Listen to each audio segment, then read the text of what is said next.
Karnataka BJP अकलेती मोर्चा ने रियासत में निफाज किए गए गौकशी पर पाबंदी के कानून का इस्तकबाल किया है। इस सिलसिले में अकलेती मोर्चा के मजलिस-ए आमला के इजलास में करारदाद मंजूर की गई है। हलाल सरमायाकारी के नाम पर पेश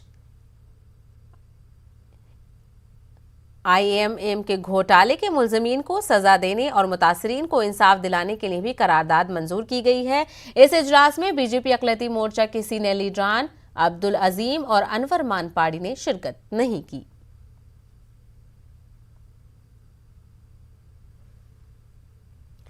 कोकन के कुछ अजला में बारिश कहर बनकर बरसी है। कई लोग बेघर तो कई लोगों का माली नुकसान हुआ है। यही वजह है कि रियासत भर से मुख्तलिफ मिली व समाजी तंजीमों की जानिब से कोकन सैलाब मुतासरीन की इमदाद की जा रही है।